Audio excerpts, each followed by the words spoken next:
हर हर महादेव। देवों के देव महादेव जी के चरण में प्रणाम करती हूँ, मेरा प्रणाम स्वीकार हो। माता गौरा पार्वती के चरण में प्रणाम करती हूँ, मेरा प्रणाम स्वीकार हो। गणपति ललनवा के चरण में प्रणाम करती हूँ, मेरा प्रणाम स्वीकार हो। माता और पिताजी के चरण में प्रणाम करती हूँ, मेरा प्रणाम स्वीकार हो। गुरु भाई बहन, मैं कथा सुनाने जा रही हूँ। इस कथा को पूरा सुनिए और रहस्य जानिए। हर हर महादेव, घर घर महादेव। गुरु भाई बहना, एक जात का धोबी था। वो बेचारा कोई पूजा पाठ नहीं जानता था। उसे नहीं पता था कि लोग पूजा पाठ क्यों करते हैं और कैसे करते हैं।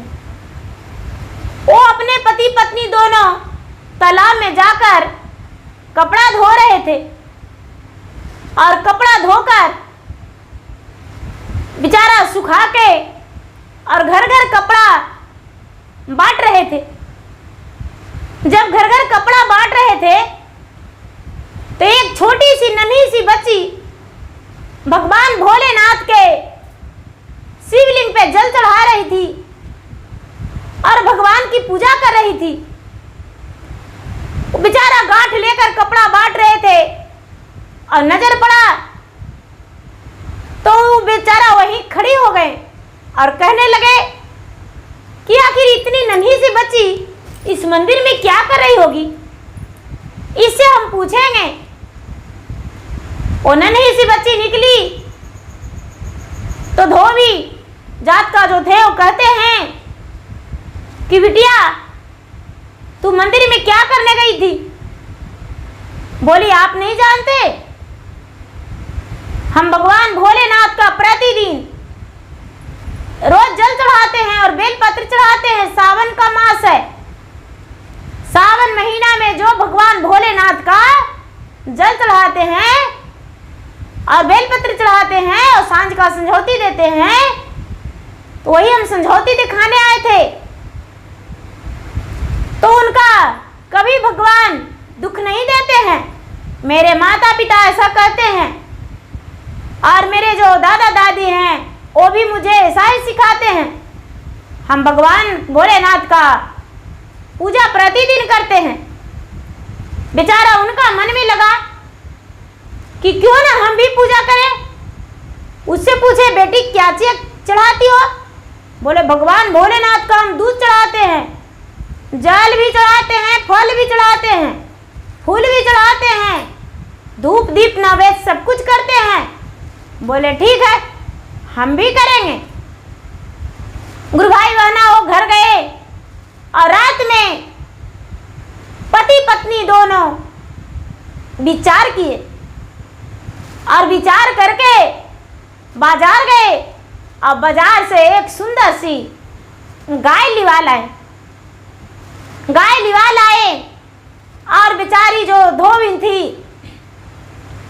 सुंदर सी थाल में सारा सामग्री सजाई पूजा के और सारा सामग्री सजाकर ओ मंदिर चली गई। पति पत्नी मंदिर के द्वार पर दोनों खड़े हो गए।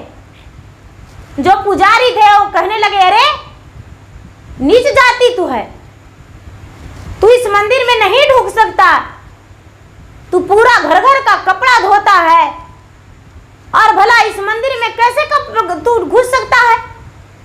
दूर हो जाओ, दूर हो जाओ, इतना बड़ा मंदिर का अपमान करेगा, सारा घर नष्ट हो जाएगा, भगवान रुष्ट हो जाएंगे, गांव में अग्नि प्रज्वलित हो जाएगा, पूरा जो गांव है वो बर्बाद हो जाएगा। कितने नियम धर्म से हम पूजा करते हैं, मंदिर का साफ सफाई करते हैं, कितना भगवान को मनाते हैं हम, पूरा गांव नगरी अच्छा रहने के लिए, और तू नीच जाती यहाँ द्वार पे खड़ी हो गया। गुरु भाई बहना, दोनों धोबी और धोबिन घर वापस आ गए। जब घर वापस आ गए तो उनका छोटा छोटा 2 बच्चे था। बोला पिताजी मंदिर में तो हम यही देखते हैं कि भगवान जो है वो पत्थर का है आप भी पत्थर उठा के लाके धर दीजिए और उसी का पूजा कीजिए।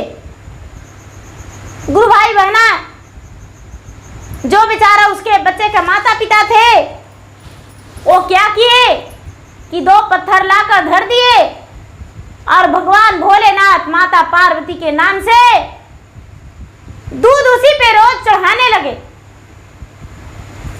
जब दूध प्रतिदिन चढ़ाने लगे और बेलपत्र चढ़ाने लगे, भगवान का पूजा करने लगे। जब भगवान का पूजा करने लगे तो उन्हें खुशी मिलता था, खुशी मिलता था। लेकिन गुरु भाई बहना, पूरी मास चढ़ाते चढ़ाते जब पूर्णिमा का दिन आ गया तो बेचारा कुछ दूध बेचते थे और कुछ दूध खाते थे, कुछ दूध भगवान भोलेनाथ के चरण में अर्पित कर देते थे। धीरे धीरे सावन का पूर्णिमा आ गया। जब पूर्णिमा आ गया तो कहते हैं कि सारा लोग बड़े दूर दूर जाते हैं और दूर दूर जाकर भगवान के पूजा करते हैं। चलिए हम भी चलेंगे, दूर जाकर हमने मंदिर में चढ़ाएंगे भगवान भोलेनाथ का दूध और बेलपत्र चढ़ाएंगे और पूजा करेंगे, हम भी दया मांगेंगे। उनकी पत्नी के कहने के अनुसार बेचारा वो जो धोबी थे वो तैयार हो गए और चले गए कि यहाँ तो गांव में मुझे सब जानते हैं, दूसरा जगह जाएंगे। गुरु भाई बहना, वो कहीं दूर चले गए, दूर चले गए और जाकर मंदिर में हिलने लगे पूजा करने के लिए। वहां के जो पुजारी था वो कहता है, अरे तू नीच जाती है, तू मंदिर में मत हेलो। ये बोला, बाबा आप कैसे जानते हैं कि मैं नीच जाती हूँ? पुजारी बोला, जब हम मांगने गए थे गांव गांव घूम के तो तूने गांठ में कपड़ा लेकर घर घर बांट रहा था धोकर, इसीलिए हम तुम्हें पहचानते हैं। हम तुम्हें मंदिर के अंदर नहीं आने देंगे। हम चारों कोना भीख मांग मांग के मंदिर बनवाए हैं, भगवान के भोग लगाते हैं, प्रसादी बांटते हैं, और तूने मेरा मंदिर का भर नष्ट कर देगा। गुरु भाई बहना, लोटा में दूध लिए हुए बाहर आकर एक वृक्ष के नीचे पति पत्नी दोनों जोर जोर से रोने लगे, जोर जोर से रोने लगे और कहने लगे कि हे भोलेनाथ, आखिर मैंने ऐसा क्या कर दिया? अरे यही तो करते हैं अपना पेट के लिए, कपड़ा धोते हैं लेकिन स्नान भी तो कर लेते हैं, शुद्ध कपड़ा पहन के मंदिर में जाते हैं, तो जाति का नाम क्यों ऐसा दे दिए? हे महादेव जी, यदि यहाँ धरती फट जाता तो हम छुप जाते, लेकिन अपमान नहीं सहन होता है। गुरु भाई बहना, भोलेनाथ एक वृद्ध व्यक्ति के रूप में वहां प्रकट हो गए, साथ में मैया पार्वती साथ में वहां पर प्रकट होके और कहते हैं कि अरे तू क्यों रो रहा है? ए बेचारा बोला, क्या कहूं बाबा, मैं गांव में पूजा करने गया तो वहां के लोग भी मुझे डांट फटकार कर दिए, पुजारी ने पूजा नहीं करने दिया, इसी कारण मैं यहाँ दूर चला आया हूँ, लेकिन यहाँ भी पुजारी मुझे दूध नहीं चढ़ाने दिया, बेलपत्र नहीं चढ़ाने दिया, इसी कारण मैं रो रहा हूँ। यदि धरती फट जाता तो धरती में हम समा जाते, छुप जाते। गुरु भाई बहना, मायावी महादेव जो एक वृत्त का रूप धारण किए थे, वो कहते हैं ऐसा करो, मुझे दूध दे दो, हम तुम्हारा दूध पी लेंगे। ये बेचारा बोला, पुजारी वो जो सेवक था भगवान का शिष्य जो धोबी था, वो बोला कि तो क्या बाबा मेरा भोग महादेव को लग जाएगा? बोले हाँ, महादेव का लग जाएगा। आप क्या मेरे हाथ से दूध पी लेंगे? हाँ, हम पी लेंगे। ये बेचारा धोबी जो था दूध दे दिया और महादेव जी दूध पी लिए। महादेव जी दूध पी लिए और बोले कि लो, ये लोटा है जो मंदिर में दे लाओ, जाके मंदिर में दर्शन कर लो। तुम्हें क्योंकि संतोष नहीं है? बोले कि बाबा फिर पुजारी मुझे डांटेगा, अच्छा नहीं लगेगा, अपमान सहते हुए मुझे बहुत दर्द होता है। भगवान भोलेनाथ बोले जब तक तू दर्शन करके नहीं आएगा तब तक हम यहीं रहेंगे। गुरु भाई बहना, दोनों पति पत्नी अंदर गए। पुजारी ने फिर देखा, बोला अरे अरे तू अंदर आ रहा है, दूर हटो। बोले बाबा आप एक बार दरवाजा भी तो खोल दीजिए सही से, आपका जो लोटा है बाहर है। यदि लोटा बाहर रह जाएगा तो कुत्ता उठा देगा, कोई लेकर चला जाएगा। अब लोटा के नाम पर देख रहे हैं कि सोने का लोटा चमक रहा है। पुजारी ने लालच के मारे खोल दिया। बोले कि ये लोटा तू कहां से लाया? बोले ये बेचारा भगवान का शिष्य बोला, पुजारी बाबा हम यही लोटा से तो अभी दूध चढ़ाने आए थे। एक ब्रिज के नीचे आप जब नहीं चढ़ाने दिए तो हम रोने लगे। एक महात्मा आए मेरे पास और साथ में उनकी पत्नी भी हैं। उन्होंने मुझे भेजे हैं कि जाओ लोटा उसे दे लाओ।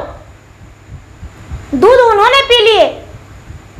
ये पुजारी जो था मंदिर का, वो सर पे हाथ ठोक के कहता है, अरे हमने तो घोर अपराध कर दिए, कितना बड़ा अनर्थ कर दिए। हमने तो इतना पूजा किए, भगवान मुझे दर्शन नहीं दिए। लेकिन ए जात का धोबी था, इसे अपमान हम किए और इसे भगवान भोलेनाथ दर्शन दे दिए।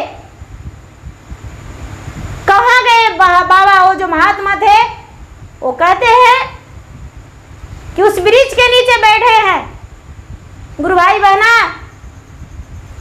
ये जो बेचारा धोबी था, धोबी उसी बहाने अंदर जाकर भगवान के चरण छुआ और चरण छू के यहाँ पर आया तो देखते हैं कि दोनों वहां पे बैठे हैं। भगवान अपना विराट रूप में दर्शन दे दिए इसे और कहने लगे कि जो सच्चे मन से मेरा भक्ति करता है उसके लिए सदैव हम खड़ी रहते हैं। तुम्हारा दूध हम एक महात्मा के रूप में आकर पी लिए, क्योंकि तू सच्चे मन से मेरा पूजा किया था और तुम्हारा लोग अपमान कर रहे थे। पूजा पाठ करने में कोई जात पात का भेदभाव नहीं करना चाहिए। और वो जो पुजारी था, पुजारी तुम्हारा अपमान किया, इसी कारण हम तुम्हारा दूध स्वयं पीने आए। जाओ, तुम्हारा कभी कोई दुख नहीं होगा और तू अपने सच्चे हृदय से मेरा भक्ति और पूजा करना।